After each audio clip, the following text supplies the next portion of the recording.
तो जी हाँ दोस्तों, आज जम्मू कश्मीर असेंबली का बजट सेशन शुरू हुआ और इसमें कुछ ऐसे सिग्नल्स मिले जो हर किसी को ध्यान देने पर मजबूर कर रहे हैं। सबसे पहले यानी शुरुआत की अगर हम बात करें, सेशन की शुरुआत की अगर हम बात करें तो जम्मू कश्मीर के lieutenant governor Manoj Sinha sir की जो है वो स्पीच से रहा, जिसमें उन्होंने डेवलपमेंट और स्टेबिलिटी पर फोकस किया। मगर जो हिडन मैसेज लोग समझने की कोशिश कर रहे हैं वो ये है कि स्टेटहुड वापस मिलने का एक डोर खुल सकता है। जी हाँ दोस्तों, जम्मू कश्मीर के honourable lieutenant governor Manoj Sinha sir की अगर हम बात करें तो उन्होंने डायरेक्ट नहीं कहा, पर उनका कहना था कि स्थिति और विकास को प्रायोरिटी दी जा रही है और इसके बाद आगे देखा जाएगा। मतलब ये कि अगर सब कुछ गवर्नमेंट के हिसाब से सही रहा तो आने वाले टाइम की अगर हम बात करें तो आने वाले टाइम में जम्मू कश्मीर की स्टेटहुड का रास्ता खुल सकता है। इसके अलावा सेशन की अगर हम बात करें तो इसके अलावा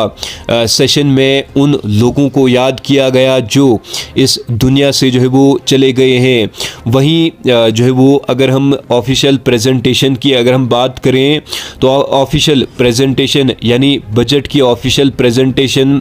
7 मार्च को होगी, जो जम्मू कश्मीर के ऑनरेबल सीएम उमर अब्दुल्ला जी जो है वो खुद करने जो है वो वाले हैं। तो इस सेशन की अगर हम बात करें जो 7 मार्च को honourable CM Omar Abdullah sir की तरफ से ये जो बजट सेशन जो है वो ऑफिशियल प्रेजेंटेशन इस बजट की जो है वो शुरू होने वाली है। तो इसमें यहाँ पर हमारे जो है वो जम्मू कश्मीर के डेली वेजर्स की अगर हम बात करें, जम्मू कश्मीर के सरकारी मुलाजमीन की बात करें, वहीं बेरोज़गार नौजवानों की अगर हम बात करें, आज के इस सेशन के बाद ही एनसी यानी नेशनल कॉन्फ्रेंस के एमएलएज की अगर हम बात करें तो इलेक्टेड एमएलए से जब ये सवाल हुआ कि ये जो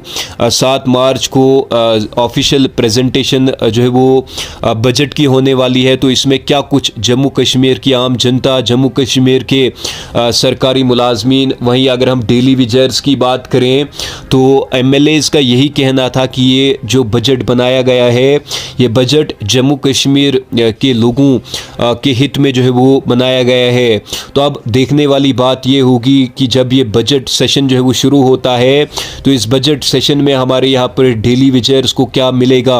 वहीं अगर हम सरकारी मुलाजमीन की बात करें और जम्मू कश्मीर के जो बेरोज़गार नौजवानों की बात करें, इस समय जो है वो बेरोज़गारी जो है वो पीक पर है, तो कितनी जो है वो जॉब वैकेंसीज जो है वो आती हैं, वहीं डेली वेजर्स को क्या कुछ बेनिफिट्स मिलते हैं और जम्मू कश्मीर के जो सरकारी मुलाजमीन अलग अलग डिपार्टमेंट्स में काम कर रहे हैं, डेली वेजर्स अलग अलग डिपार्टमेंट्स में काम कर रहे हैं, तो क्या कुछ इस बजट से जो है वो मिलता है वो आने वाले दिनों में हम आपको जो है वो अपडेट कर लेंगे। आज के इस सेशन में इतना ही था जो मैंने आपके साथ यहाँ पर शेयर कर लिया है। बाकी जो कुछ इस बजट से आपके हित में आता है सबसे पहले हमारे चैनल आपको यहाँ पर अपडेट कर लेगा। तो आप हमारे चैनल के साथ जुड़े रहे, चैनल को सब्सक्राइब करके रखें। जो भी आपके रिगार्डिंग अपडेट आती है सबसे पहले अपडेट किया जाएगा। शुक्रिया।